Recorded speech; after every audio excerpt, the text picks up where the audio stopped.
একটা ভয়ানক শ্বাসরুদ্ধকর পরিস্থিতি, যেখানে 10,000 শত্রু ঘিরে রেখেছে ক্ষুদ্র মুসলিম বাহিনীকে।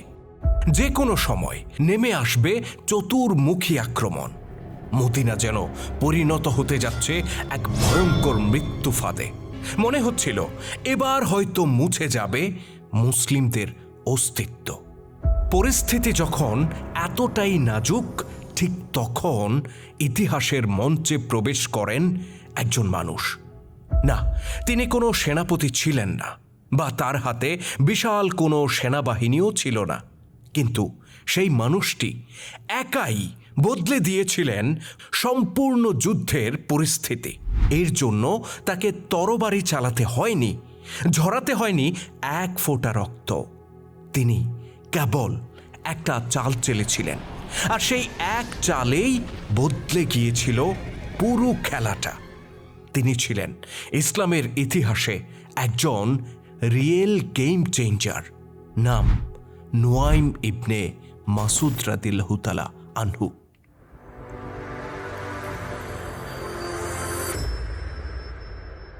মহানবী হযরত মুহাম্মদ সাল্লাল্লাহু আলাইহি ওয়াসাল্লাম মদিনায় হিজরত করার পর সেখানে মুসলিমদের শক্তি ধীরে ধীরে বাড়তে থাকে। বদর যুদ্ধের বিজয়, এরপর উহুদের ভয়াবহ অভিজ্ঞতা, সবকিছু মিলিয়ে আরবের পরিস্থিতি দ্রুত বদলে যাচ্ছিল।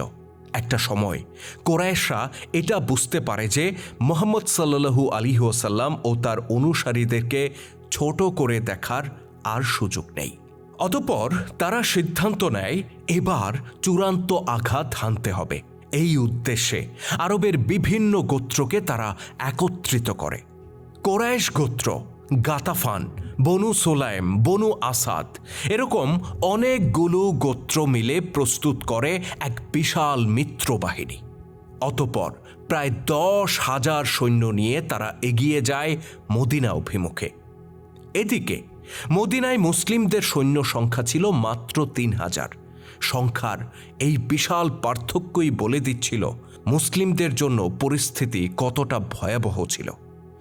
সম্মিলিত বাহিনীর এই আক্রমণ প্রতিহত করতে মুসলিমরা তখন এক নতুন কৌশল অবলম্বন করে। তারা মদিনার উন্মুক্ত প্রান্তর জুড়ে খনন করে এক বিশাল পরিখা, অর্থাৎ খন্দক। এই খন্দকের সামনে এসে বিশাল শত্রু বাহিনী অসহায় হয়ে পড়ে। শত চেষ্টা করেও তারা মদিনায় প্রবেশ করতে পারে না। অতঃপর বাধ্য হয়ে তারা পরিখার বাইরে তাঁবু ফেলে এবং অনির্দিষ্টকালের জন্য মদিনা শহর অবরোধ করে।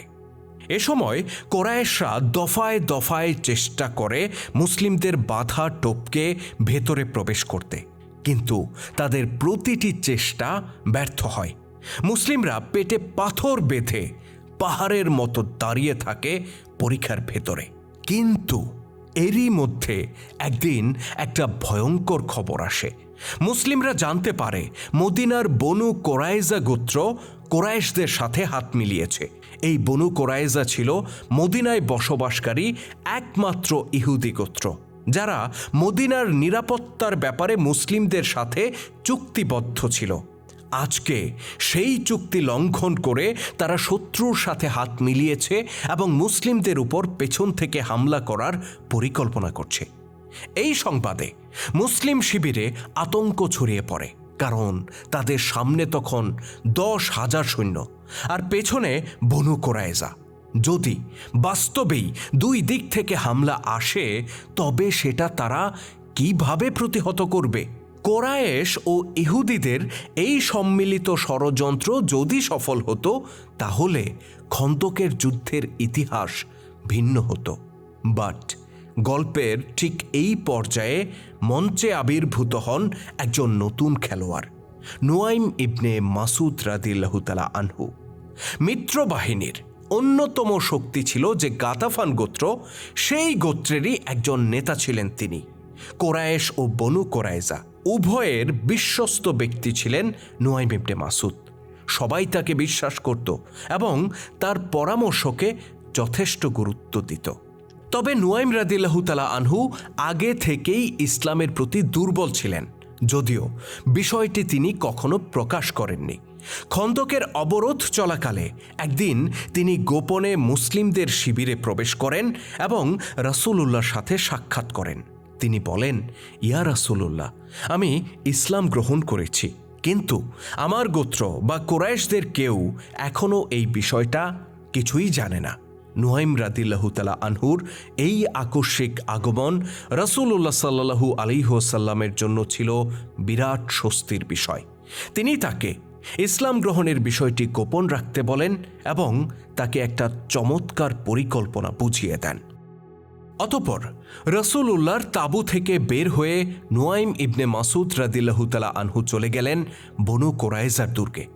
সেখানকার ইহুদি নেতারা তাকে আগে থেকেই চিনত। নুয়াইম রাদিয়াল্লাহু তাআলা আনহু তাদেরকে বললেন, তোমরা ইহুদিরা কোন আক্কেলে কুরাইশদের সাথে হাত মিলিয়েছ? আজকে যদি কোনো কারণে তারা মুসলিমদেরকে পরাজিত করতে ব্যর্থ হয়, তবে তোমাদের কি হবে? কুরাইশরা তো মক্কায় ফিরে যাবে, আমরা গাতাফানিরা চলে যাব আমাদের শহরে। সবাই যার যার ঠিকানায় চলে যাবে, কিন্তু তোমরা যাবে কোথায়? তোমাদের ঘর বাড়ি স্ত্রী পুত্র সবই তো এখানে। এ কথা শুনে বনু কুরাইজার নেতারা বড় দুশ্চিন্তায় পড়ে যায়। তারা বলে, আপনি আমাদেরকে বলে দেন আমরা এই পরিস্থিতিতে কি করতে পারি। নুয়াইম রাদিয়াল্লাহু তাআলা আনহু তখন বললেন, তোমরা কুরাইশদেরকে একটা শর্ত দাও। তাদেরকে বলো, তারা যে তোমাদেরকে বিপদে ফেলে চলে যাবে না তার গ্যারান্টি কি? গ্যারান্টি হিসেবে তাদের কিছু লোককে তোমাদের হাতে পণবন্দি হিসেবে তুলে দিতে হবে। যদি তারা তোমাদেরকে বিপদে ফেলে চলে যায়, তবে তোমরা এই পণবন্দীদেরকে হত্যা করে ফেলবে। ইহুদি নেতারা বলল, তারা কি আমাদের এই প্রস্তাবে রাজি হবে? নুয়াইম রাদিয়াল্লাহু তাআলা আনহু বললেন, সেটা তাদের সিদ্ধান্ত। তারা যদি রাজি না হয়, তাহলে তোমরাও বলে দেবে তোমরা তাদের সাথে নেই। কেন তোমরা তাদের জন্য নিজেদেরকে মৃত্যুর দুয়ারে ঠেলে দিচ্ছ? বনু কুরাইজার নেতারা তখন বিনা তর্কে নুয়াইম রাদিয়াল্লাহু তাআলা আনহুর এই পরামর্শ মেনে নেয়। তারা তাকে নিজেদের উদ্ধারকর্তা মনে করে এবং তার প্রতি কৃতজ্ঞতা প্রকাশ করে। অতঃপর নুয়াইম রাদিয়াল্লাহু তাআলা আনহু চলে গেলেন কুরাইশদের তাঁবুতে। কুরাইশ ও গাতাফান গোত্রের অন্যান্য নেতাদেরকে তিনি সেখানে জড়ো করলেন আর বললেন, ঠিক উল্টো কথা। তোমরা কি করে বনু কুরাইজার মতো ইহুদি গোত্রকে বিশ্বাস করতে পারো? তারা সকালে একজনের সাথে হাত মেলায়, তো বিকালে আরেকজনের সাথে। আমি জানতে পেরেছি তারা অলরেডি মুহাম্মদের সাথে সাক্ষাৎ করেছে। তার সাথে তাদের পুরনো যে চুক্তি ছিল, সেই চুক্তি লঙ্ঘন করে তারা এখন অনুতাপ প্রকাশ করছে। নুয়াইম রাদিয়াল্লাহু তাআলা আনহু আরও বললেন, তারা মুহাম্মদের আস্থা অর্জন করার জন্য এক ভয়ানক পরিকল্পনা করেছে। তারা তাকে কথা দিয়েছে, পণবন্দির কথা বলে আমাদের কিছু লোককে তারা নিজেদের কবজায় নিয়ে নেবে এবং পরে তাদেরকে মুহাম্মদের হাতে তুলে দেবে। নুয়াইমের মুখে এমন কথা শুনে কুরাইশ ও গাতাফান নেতাদের কলিজা শুকিয়ে যায়।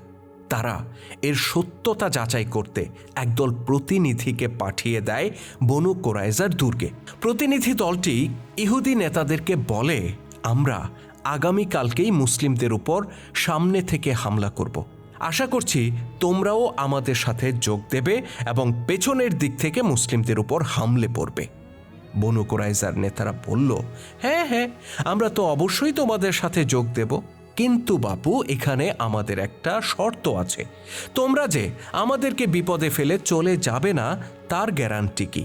গ্যারান্টি হিসেবে আগে তোমাদের কিছু লোককে পণবন্দি হিসেবে আমাদের হাতে তুলে দাও। ব্যাস, দুয়ে দুয়ে চার মিলে গেল। প্রতিনিধি দলটি বুঝে ফেলল নুয়াইম রাদিয়াল্লাহু তাআলা আনহু তাদেরকে যে মেসেজ দিয়েছিলেন সেটা সম্পূর্ণ সত্য। তারা আর কথা না বাড়িয়ে বনু কুরাইজার দুর্গ থেকে বেরিয়ে আসলো। সম্মিলিত মিত্র বাহিনী ও ইহুদি গোত্র বনু কুরাইজার মধ্যে যে চুক্তি হয়েছিল সেটা এখানেই ভেস্তে গেল। এদিকে খন্দকের অবরোধের ততদিনে প্রায় 1 মাস হয়ে গেছে। মুসলিম অমুসলিম উভয় পক্ষের অবস্থাই তখন শোচনীয়। তবে মুসলিমদের তুলনায় আক্রমণকারী অমুসলিমদের অবস্থাই ছিল বেশি খারাপ। কারণ মুসলিমরা নিজেদের শহরে অবস্থান করছিল আর এই অবরোধের ব্যাপারে তারা কম বেশি আগে থেকেই প্রস্তুত ছিল, কিন্তু আক্রমণকারী মিত্র বাহিনীর এ ব্যাপারে কোনো প্রস্তুতিই ছিল না। এরই মধ্যে একদিন ঘটে যায় এক ভয়ানক কাণ্ড। রাতের বেলায় হঠাৎ করে ঝড় বইতে শুরু করে। প্রচণ্ড ঝড়ে সম্মিলিত বাহিনীর তাঁবুগুলো উড়ে যায়। খোলা আকাশের নিচে প্রচণ্ড শীতের মধ্যে তারা কোনো রকমে রাতটা পার করে। অতঃপর ভোরের আলো ফুটে ওঠার সাথে সাথে তারা রওনা হয়ে যায় যার যার শহরের উদ্দেশ্যে। ভেস্তে যায় তাদের সমস্ত অপতৎপরতা। এভাবে আল্লাহ তাআলা মাত্র একজন মানুষের ওসিলায় নস্যাৎ করে দেন কাফেরদের মহাচক্রান্ত। ইসলামের গৌরবময় ইতিহাস নিয়ে নির্মিত ভিডিও চিত্র আমরা ধারাবাহিকভাবে তুলে ধরছি আমাদের চ্যানেলে। আপনি যদি নতুন হয়ে থাকেন তাহলে চ্যানেলটিতে সাবস্ক্রাইব করার অনুরোধ রইল। আর আজকের ভিডিওটি কেমন ছিল কমেন্ট করে জানাতে ভুলবেন না। যদি ভালো লেগে থাকে তাহলে অবশ্যই লাইক ও শেয়ার করে ছড়িয়ে দেওয়ার অনুরোধ রইল। আল্লাহ হাফেজ।